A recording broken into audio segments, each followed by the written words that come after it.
la palabra, Gracias. presidente, Gracias, por favor. congresista Pérez. Sí, adelante, congresista. Gracias, presidente. A ver, también en el mismo sentido de evaluar toda la estructura y en todo caso intentaré no ser repetitiva y trataré de ser lo más sucinta posible. En el artículo 1 inicial, bueno, además de que no se ha tenido en consideración el lenguaje inclusivo, o sea, estamos hablando todo el tiempo de masculino, pero bueno, eso es debatible. Pero lo que sí no es debatible, me parece, tengo la impresión, es la calificación, ¿no? Dice, el procedimiento de selección de los candidatos aptos. Apto implica que ha cumplido unos estándares mínimos. Hay algunos artículos en la parte posterior, en los artículos veintitantos, etcétera, que hablan de un candidato apto y sí están en ese sentido, o sea, han cumplido tales estándares mínimos. Pero nosotros estamos seleccionando a los candidatos más idóneos, sería la palabra correcta, porque la aptitud, como lo he dicho, implica juicios mínimos. En cambio, juicios mínimos. En cambio, la idoneidad sí está vinculada con el término de la evaluación de los méritos. O sea, nosotros vamos a calificar a quienes tienen los mayores méritos, por eso hemos puesto un puntaje determinado, ¿no? Es solo eso quería comentar. Más adelante, cuando esté refiriéndome a los otros artículos, comentaré que en ese caso de esos artículos, cuando se habla de apto, sí es la palabra correcta. Pero en el principio de transparencia, cuando se dice las actuaciones administrativas y las diferentes etapas del proceso de selección de candidatos idóneos, debería decirse. Así también me parece a mí, tengo la impresión de que deberíamos de promover especialmente, y eso se ha retirado de la propuesta que hice, a personas y a peruanos que se han considerado de manera histórica como personas subalternas. Me refiero, bueno, en primer lugar a las mujeres, en segundo lugar quizás a los peruanos que hablan otras lenguas nativas o que son quechohablantes o a las personas con discapacidad. Especialmente se debe de promover la participación de estas personas. Eso no significa, obviamente, que no vayan a ser evaluados rigurosamente con todos los criterios que se están planteando. También en el principio de no discriminación, que se habla de discriminación de origen, raza, sexo, idioma, religión, bueno, tampoco deberíamos de discriminar por sus ideas a las personas. Y otro asunto también muy importante, y es lo siguiente. En el principio de transparencia, que también ha comentado la colega Retamoso, nosotros somos transparentes para que la sociedad se encuentre informada, sí, pero para que la ciudadanía participe también, porque la ciudadanía participa de la selección a partir de las tachas, ¿no? Entonces, la transparencia también está en función de una participación ciudadana.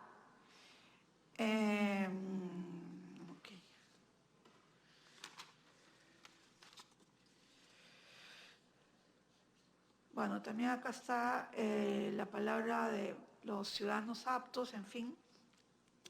Y otro asunto, en el artículo 2, marco normativo general y específico, se mencionan todas las normas peruanas, la Constitución, la Ley Orgánica del Tribunal Constitucional, etcétera, pero también se debe de cumplir con los estándares internacionales en materia de selección de altas autoridades de justicia de los tratados internacionales que el Perú ha ratificado, ¿no?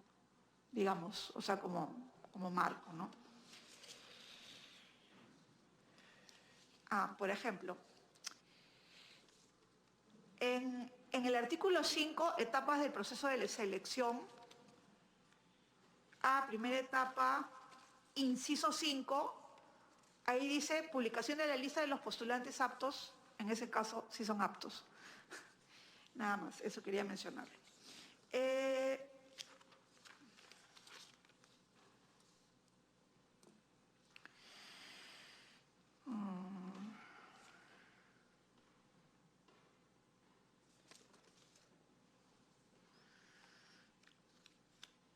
Bueno, sobre los Colega procedimientos... congresista, antes de que continúe, vamos a llegar al artículo 7, donde es el tema de los impedimentos. Quería precisar de que el tema de los impedimentos está ya reflejada en la ley 28031, Sí, el tema, exacto. ¿no? El tema de los, digamos, del cuarto grado de consanguinidad, que no podrían estar, ¿no?, como postulantes. El tema inclusive de los políticos, ¿no?, que habiendo estado 5 años antes podrían postular. Bueno, también está ya, y por eso es que no se ha considerado en este reglamento, porque ya están inmersos dentro de la ley. Nada más, puede continuar. Y bueno, sobre el artículo 7 también hay impedimentos, pero bueno, no sé si están considerados en el artículo 12, pero sí me parece importante tener en consideración como impedimento haber presentado informes sobre clientes, o sea, que los postulantes nos hayan presentado informes sobre clientes o defendidos o que como abogados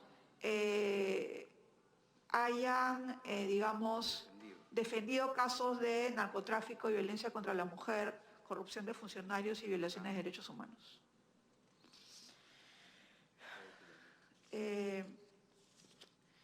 Después,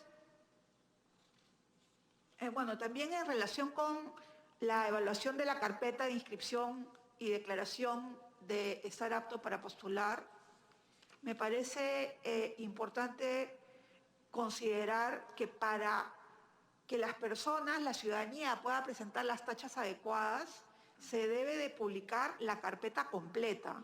Bueno, y para eso tenemos la página web del Congreso, que lo podemos hacer tranquilamente en la página web del Congreso.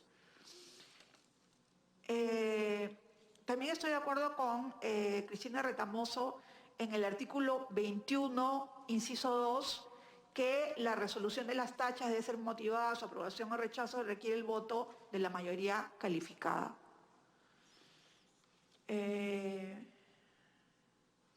Otro asunto, sobre el tema de la puntuación. Es muy importante intentar de ser lo más objetivo posible. Por lo tanto, me parece que la evaluación curricular, tenga el puntaje que tenga, debería de ser mayor que la entrevista personal,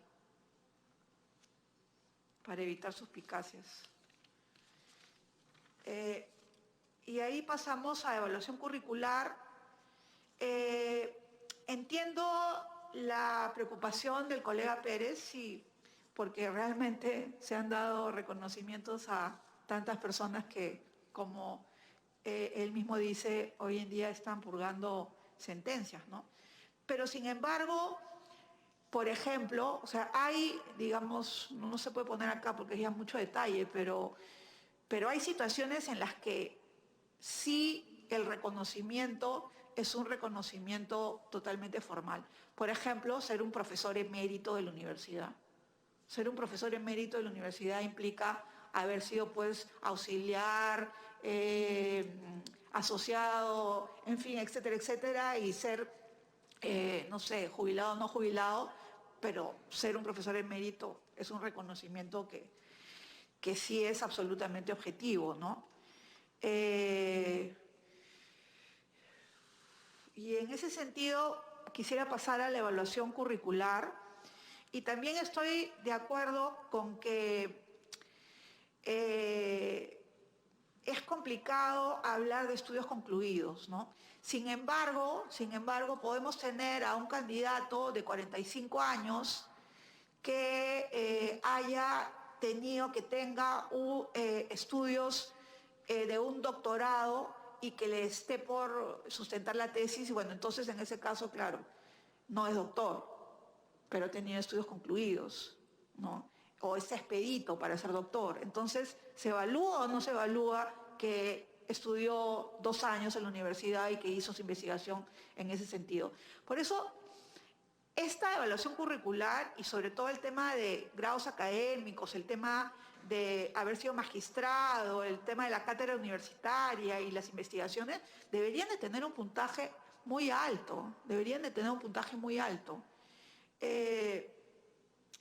Y estoy de acuerdo con la congresista Cristina Retamoso en que las publicaciones no son solo publicaciones, son investigaciones, ¿no? Y las investigaciones tienen diferentes, digamos, procedimientos y realmente merecerían un puntaje mucho más alto que los 3 puntos que se han puesto acá.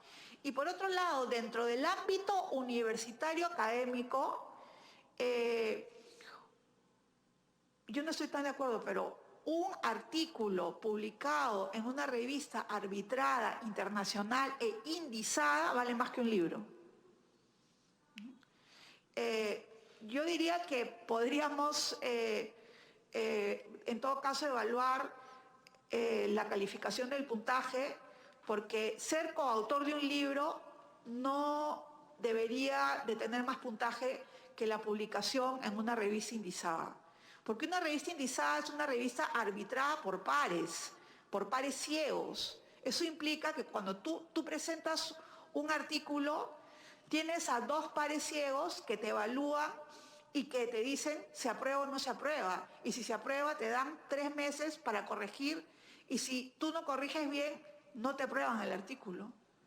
En cambio, la coautoría de un libro implica que tú mandas tu articulito a un compañero, colega en cualquier universidad que publica un libro con 10 artículos. Entonces no es lo mismo, es menor, ¿no? En ese sentido.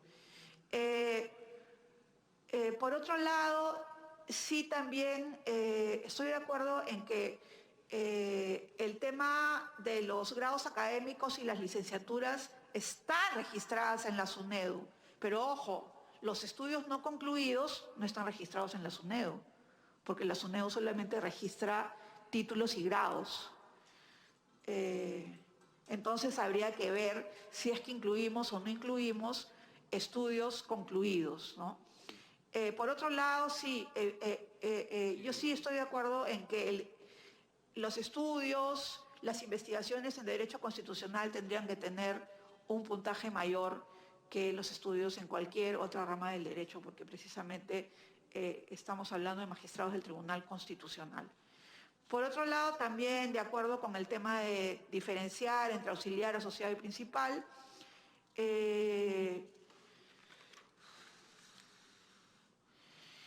y otro asunto también muy importante. Acá se ha puesto en el reglamento primeros puestos en pregrado, maestría y doctorado. Tengo 25 años como profesora universitaria, enseño en el doctorado. En los doctorados no hay primeros puestos. O sea, los doctorados van al ritmo del alumno. No es que sale de pronto una promoción de doctores, de 10 doctores, no, o sea, no, eso no es así. Sale un doctor por cuentagotas, porque los doctores se gradúan, digamos, a partir de la sustentación y aprobación de la tesis de doctorado. Y muchas veces los doctorados en el Perú son solo la investigación de la tesis. O sea, el doctorado es simplemente el alumno que está haciendo la investigación acompañado de un profesor.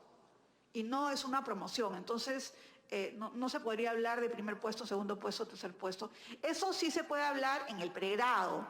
Ahí sí, pero no en los doctorados. La maestría lo dudo también, aunque sí, las maestrías sí son con grupos de 30 alumnos, en fin. Y también el tema de membresías en instituciones de prestigio, ¿no? Bueno, tendríamos que evaluar qué son instituciones de prestigio, pero por ejemplo, no sé, si eres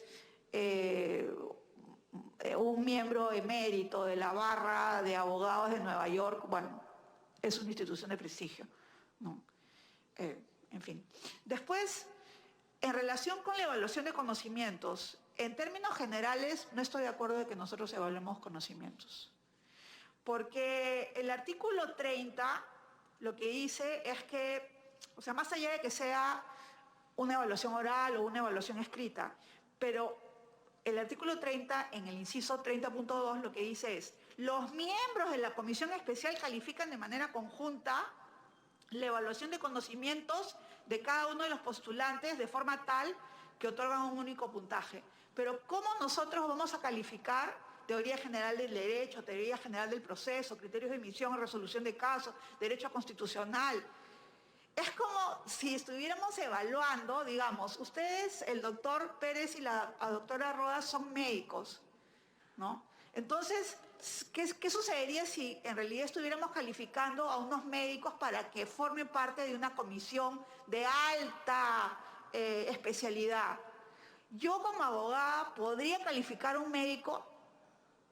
O sea, por eso me parece en realidad que es muy complicado que nosotros, miembros de la comisión, le demos puntajes a especialistas en derecho constitucional que se supone que son los mejores del Perú, que tienen una calificación altísima.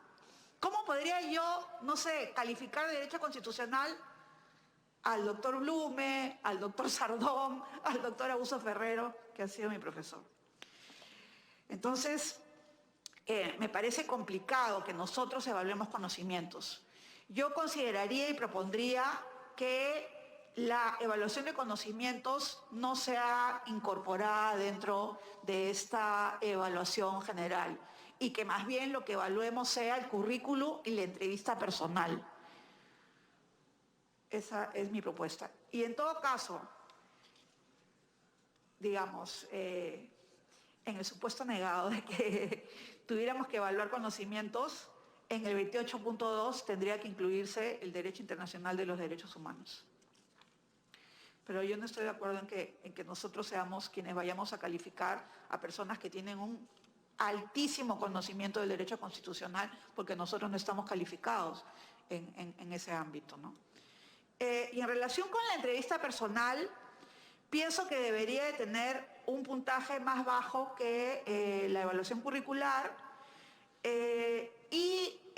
Solamente me pregunto, sí, yo también estoy de acuerdo en que tiene que ser presencial, pero mi pregunta es, ¿qué sucedería con un postulante de alto nivel que tiene una altísima vulnerabilidad al COVID?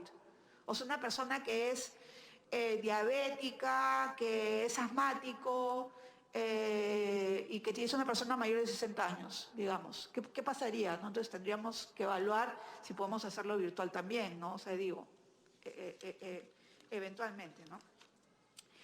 Por otro lado, en relación con los criterios de evaluación, yo creo que la trayectoria académica y profesional ya no se podría evaluar en la entrevista personal, porque ya lo hemos evaluado en la evaluación curricular. Y más bien, lo que sí está, pero que está en la ley, es la trayectoria personal, ¿no? Posición con temas de relevancia y compromiso con el sistema democrático y solvencia y idoneidad moral en el cargo. Y esas también, digamos, es complicado evaluar en una entrevista personal solvencia y idoneidad moral, pero sí se puede hacer a partir de ciertas preguntas. Y obviamente todos vamos a tener una respuesta en relación con ese tema. Y lo último que quería mencionar es el artículo 41 y cómo sería el proceso, ¿no? Porque justamente leyendo el día del lunes una entrevista que le hicieron al colega Dieter Columbus, él comentaba que, bueno, o sea, estamos haciendo un gran esfuerzo para plantear estándares meritocráticos, pero ¿qué pasaría si nosotros proponemos a 6 postulantes, pasan al Pleno y el Pleno simplemente no se obtienen los 78 votos que se requieren? Perdón, 87 votos. Entonces, se pasaría a una especie de segundo grupo, pero ese segundo grupo no tendría los estándares más altos. Entonces, ¿cómo podríamos hacer para, digamos, cumplir con las plazas, ¿no? O sea, porque, ¿y qué pasaría si nuevamente, ¿no? Nuevamente lo llevamos al pleno y no se votan, no se obtienen los votos? Entonces, tendríamos que ir a un tercer grupo con estándares muchísimo más bajos. Entonces, tendríamos que ver cuál podría ser la metodología y, como acá se ha dicho, de no cubrirse las plazas vacantes con el cuadro de méritos en la primera convocatoria, se iniciará una nueva convocatoria. Yo creo que tendríamos que poner un límite a esas vacantes de la primera convocatoria y si no se cumple, vamos a una segunda convocatoria. Muchas gracias, presidente. Gracias, colegas. Gracias, colega Silva. Tiene el uso de la palabra el congresista Dieter Columbus. Gracias, presidente. Sobre el último punto que ha mencionado nuestra colega, la congresista Silva Santisteban, justamente eso que menciona es lo que nosotros criticamos en la Comisión de Constitución y en el Pleno. Justamente es lo que va a traer, digamos así, la conflictividad en este punto, ¿no? Porque si se habla de meritocracia, deberían pues ganar, ser los magistrados los que sacaron la mayor puntuación, ¿no? Pero la verdad no es esa, pues. La verdad es que los que sean los mejor calificados en esta comisión, y así se aprobó en Constitución por mayoría, dicho sea de paso, y así se aprobó en el Pleno por mayoría, dicho sea de paso, y así lo promulgó Martín Vizcarra. ¿Y qué dice la norma tal cual se ha aprobado? Que los 6 mejores pasan al Pleno, no obtienen 87 votos, vamos a los segundos mejores, vamos a llamarlo así. Y así con todos aquellos que hayan obtenido, según el reglamento, un mínimo de 80 votos. Si ninguno de ellos pasa, la ley dice que vamos a un segundo concurso. Yo quisiera acoger el planteamiento que dice la congresista Silva Santisteban, pero nuestro parámetro es la ley que ya aprobó el Congreso y que ya promulgó el presidente. Y esa ley, para ir más allá, tenemos que cambiarla, tendríamos que cambiarla, lo cual va a implicar otro tema, y ahí sí Dios nos ayude y a lo mejor de esto se queda en nada, ¿no? Entonces, lo que nos toca es cumplir con lo que dice la ley. Y la ley dice de que, la ley que se ha aprobado, como digo, en mayoría, dice, los que sean evaluados con las mejores notas pasarán al Pleno y si no obtienen los 87 votos, a su casa. Vendrá la segunda, ya no sería eterna, pues los segundos 6 o los que hasta cubrir el número de los magistrados que se tengan que reemplazar, que son 6, que tienen mandato vencido hace un año. Pero eso implica necesariamente, tal cual lo han aprobado, que no van a ser necesariamente, por eso lo dije en la entrevista que hace alusión Rocío, lo de la mejor nota, los mejor evaluados, los con más conocimiento, los que, etcétera, etcétera, etcétera.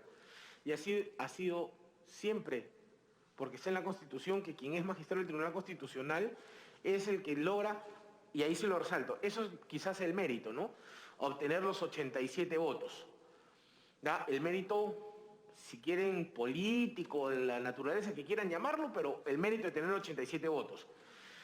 Porque lograr 87 votos no es un tema fácil, ¿no?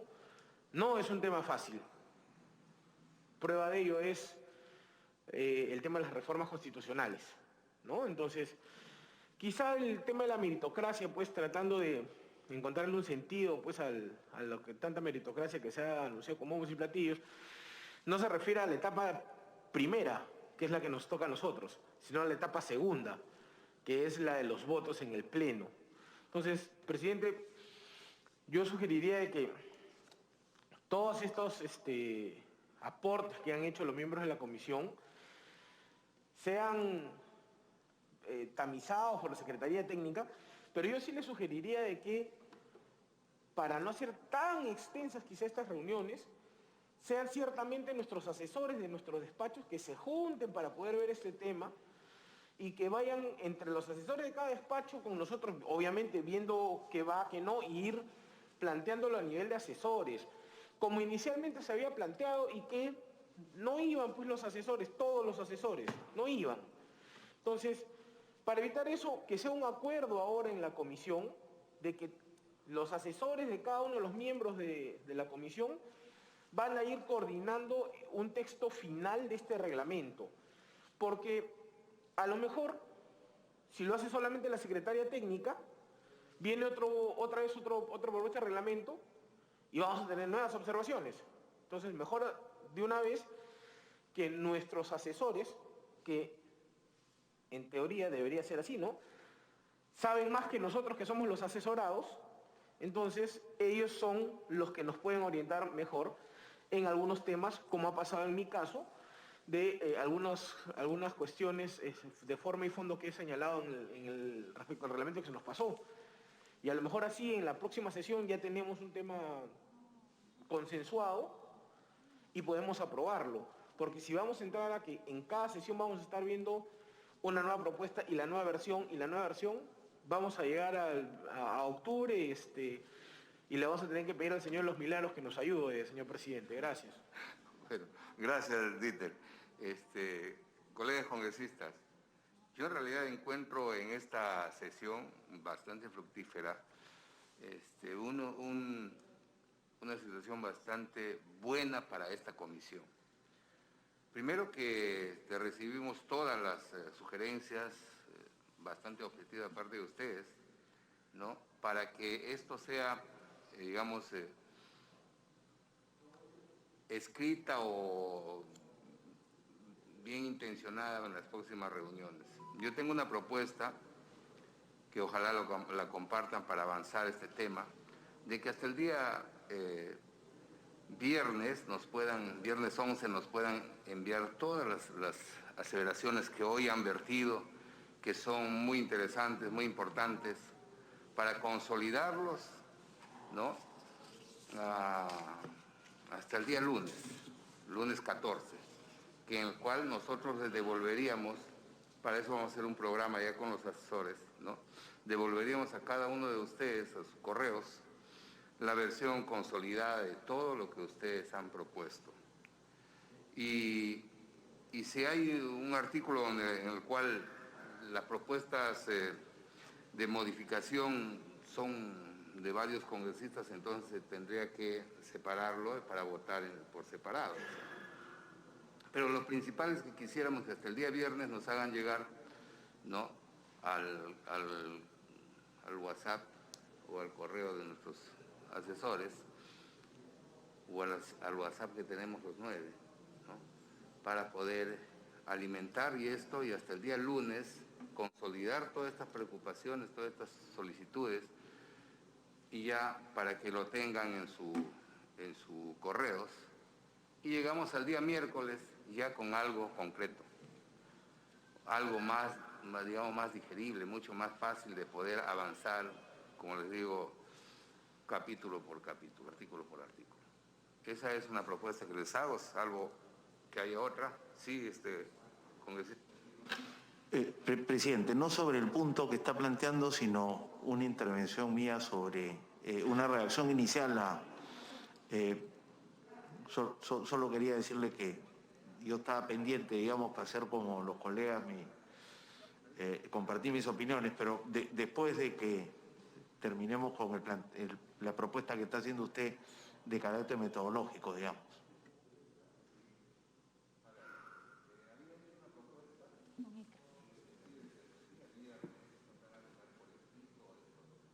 Todas las preocupaciones que tengan ustedes, ¿no? Y el día lunes, o sea, viernes, supongo que el día sábado juntamos a nuestros asesores para que vean toda esta situación, si hay alguna otra aseveración sobre tal o cual artículo, y el día lunes les hacemos llegar el consolidado a sus correos electrónicos, para que el día miércoles, tengamos ya una discusión mucho más clara de lo que ya se está, o la aprobación de este reglamento.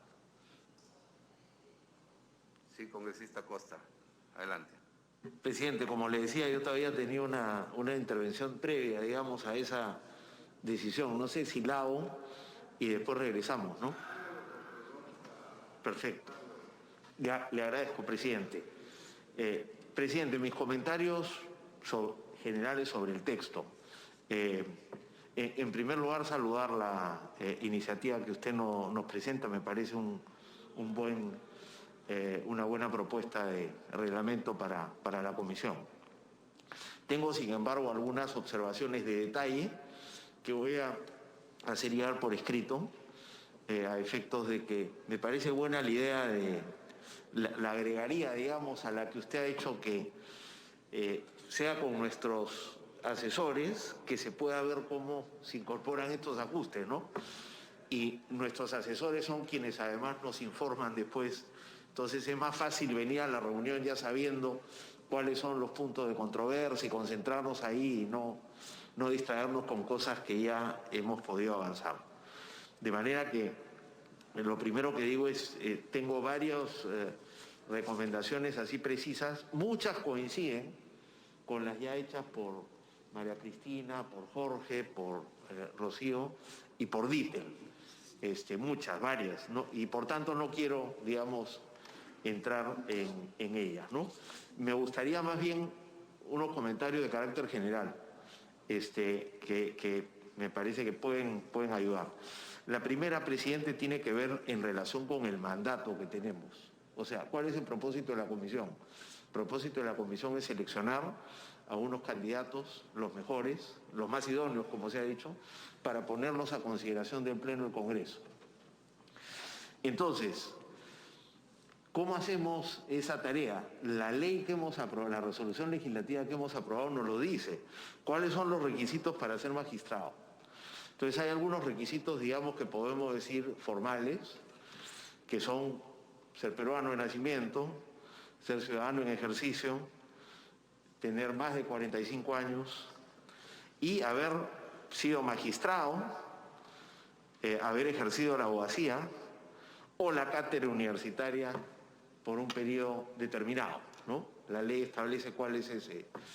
Entonces, todos estos son requisitos que, digamos, basta ver si los candidatos cumplen o no cumplen. Es peruano, ciudadano en ejercicio, más de 45 años, y ha ejercido la abogacía, la cátedra o la magistratura por un número determinado de años. Lo que en el texto se llama si está apto o no.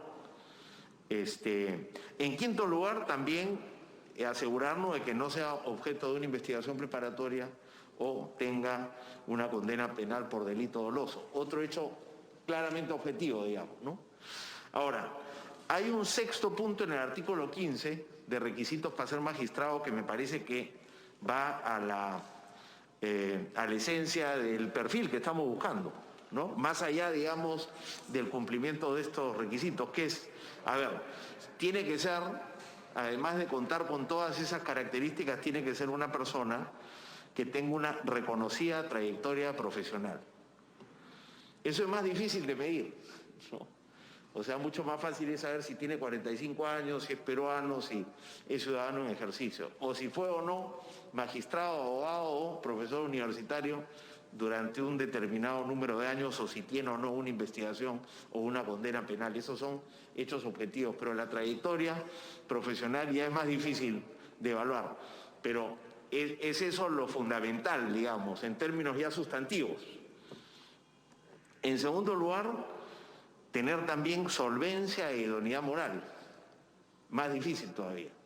Y la ley dice que tenemos que tener criterios objetivos para evaluar la solvencia e idoneidad moral. Y me parece que la propuesta de reglamento establece criterios que pueden ser muy útiles para hacer objetiva esa evaluación.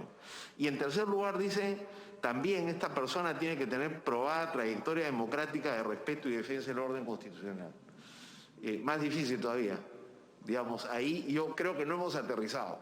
Pero digo, ese es el perfil de la magistrada o el magistrado que buscamos nombrar. Y yo creo que, lo digo porque creo que ese tiene que ser nuestro norte, ¿no? No olvidarnos que esto es lo que estamos buscando, ¿no? Una persona competente profesionalmente, además, no solo competente, sino reconocida profesionalmente, ¿no? Una persona íntegra y una persona con compromiso democrático. Mi colega Jorge Pérez incluso ha dicho, oye, pero es tan difícil esto de definir idoneidad y solvencia moral que mejor no nos distraigamos porque va a ser muy subjetivo, pero digamos la ley nos obliga a establecer precisamente criterios en relación con ese tema. Incluso la ley dice en el artículo 8, inciso 4, dice, resueltas las tachas, la comisión especial cita en un plazo no mayor de 3 días hábiles a los candidatos para la entrevista personal. Dice, la entrevista personal sobre su trayectoria personal, académica y profesional, así como su posición sobre temas de relevancia nacional y compromiso con el sistema democrático. O sea que, digamos, sí tenemos que definir un criterio o varios criterios sobre esos conceptos que hacen al perfil de... Entonces, eso es lo primero, presidente. Ahora, ¿qué nos dice la ley sobre ese magistrado o magistrada que queremos encontrar? Nos dice, hay 2 formas de evaluarlo en el concurso público de méritos. A través de su currículum, o sea, que nos diga que es un profesional de trayectoria reconocida, que es solvente moralmente y que tiene un compromiso con el sistema democrático. Entonces tenemos que hacer una revisión documental, ¿no es cierto?, para poder decir, sí, en efecto, esta persona tiene una trayectoria más importante que esta otra, por ejemplo, ¿no? Y ahí tenemos que establecer los criterios que nos permitan, o es más solvente moral que otra, un poco más difícil, ¿no? O tiene un compromiso democrático, pero tenemos que tratar de definir los criterios porque esa es la evaluación que nos piden hacer. Ahora, nos dicen, se hace la evaluación a través de la revisión curricular y se hace a través de la entrevista personal. Y agrega un elemento que es, para conocer solvencia moral y sobre todo idoneidad moral, vamos a darle a la Contraloría la atribución de revisar sus declaraciones juradas de bienes y rentas y su declaración jurada de interés, para que la Contraloría nos diga si ha encontrado algo irregular ahí. Y eso, que no tiene una puntuación, pero es un insumo para la evaluación, es puesto en conocimiento de la comisión antes de la entrevista personal. O sea, la entrevista personal sirve también para utilizar los elementos que nos aporta la Contraloría para cuestionar ahí.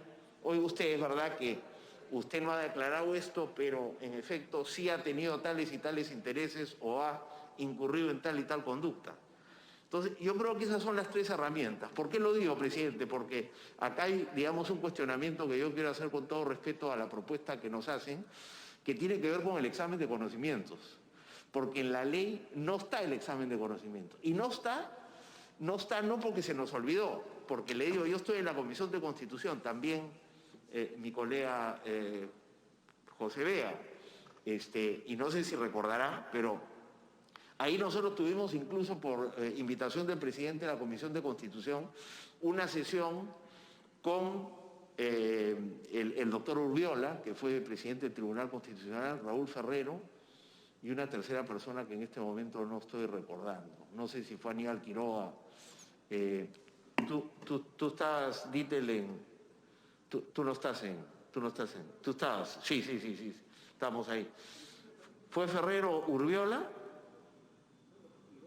y Quiroga, ¿no es cierto? Entonces, mire usted, ahí los 3 nos dijeron, mira, el examen de conocimientos no va.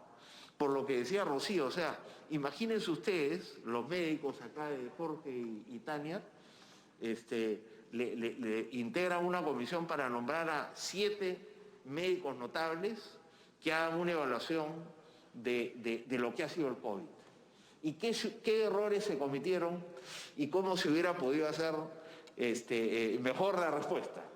Y ustedes le dicen, entonces vamos a hacer un concurso público, perfecto, para que no hayan arbitrariedades. Entonces lo primero que vamos a hacer, vamos a sentarlos a dar un examen a estos médicos. Entonces, esos médicos van a decir, oye, ¿a mí me van a tomar examen? O sea, si quieren me llaman y yo colaboro, pero no me van a sentar a tomar un examen, porque, mira, la lógica es la que se tuvo un lapsus ahí, Jorge, si me permite, sin ánimo de... Pero Jorge dice, claro, porque el examen para los alumnos... ¿no? Hablando del examen de conocimiento, es un examen para alumnos. Claro, el examen de conocimiento es un examen para alumnos, de colegio o de universidad, pero eres un alumno cuando te toman examen.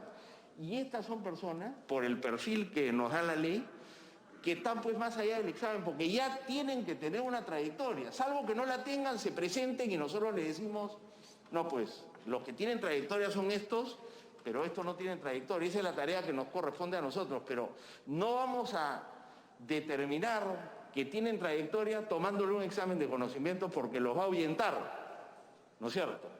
Esa es mi opinión personal, pero digamos, yo creo que ese es su problema, ¿no es cierto?, que los ahuyenta. El otro problema lo han expresado acá Rocío y no sé si Dieter también, que es con qué, digamos, el problema que vamos a tener para nosotros evaluarlos. Porque Dieter es abogado, yo también, pero pues yo no soy un experto constitucionalista, no me atrevería a pretender, ¿no es cierto?, evaluar a un profesor universitario con 20 años de trayectoria y yo voy a venir a evaluar si sabe o no sabe más o menos de derecho constitucional. Entonces yo digo que por esas dos consideraciones, presidente, porque esto ya lo discutimos en Constitución y o sea, no es que hubo una ausencia, sino que lo discutimos y lo sacamos y dijimos, mejor no, porque esto no nos va a ayudar y no lo vamos a poder hacer bien. Entonces yo diría, quedémonos con eso, lo que nos tiene que aportar la Contraloría y ya lo que tenemos que hacer nosotros, que es la evaluación curricular y la entrevista personal con los aportes que nos trae la Contraloría y con los aportes de la evaluación curricular. También va a haber que validar si todo esto es cierto, si esa persona en efecto sabe tanto como dice. Ahí uno podrá hacer una pregunta, oye, ¿qué opina usted sobre tal cosa? Y veremos su criterio. Entonces, ese era el punto yo que tenía que hacer. Y ya en relación con los criterios para evaluar, y yo hago una propuesta, yo sé que hay apuro, pero yo propongo lo siguiente, que tratemos de identificar quiénes son las instituciones que han hecho estas evaluaciones, para que nos compartan sus criterios. O sea, yo estoy pensando, por ejemplo, la comisión que presidió el Defensor del Pueblo, que hizo la evaluación de la Junta Nacional de Justicia. La primera le salió mal, la segunda ya le salió mejor. Podríamos llamar al defensor, ¿no es cierto?, y decir, bueno, a ver, ¿qué nos dice usted de todos estos criterios que hemos estado discutiendo? O Servir, que es el ente público que se dedica, Servir en realidad asistió a la comisión especial presidida por el Defensor del Pueblo en la segunda convocatoria. La primera convocatoria fue la Secretaría Técnica, creo que fue la propia Defensoría. En el segundo momento ya fue Servir. Entonces, Servir puede ser otra institución. Y la otra es la Junta Nacional de Justicia, que está, por ejemplo, acaba de evaluar a los jefes de la OMPE y RENIEC, está evaluando a los jefes de la Autoridad de Control del Ministerio Público y Poder Judicial. Ellos podrían tener...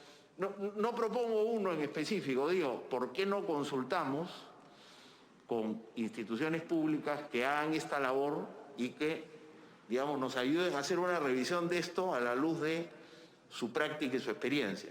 Por supuesto que tendríamos nosotros la última palabra, pero me parece que nos debemos de dar ese tiempo porque ninguno de nosotros ha hecho antes concursos públicos, entonces mejor consultamos a quien tiene alguna experiencia buena en eso, para recoger esos criterios. Me parece que mi colega Dieter Columbo me pide la palabra, presidente. Pide una interrupción.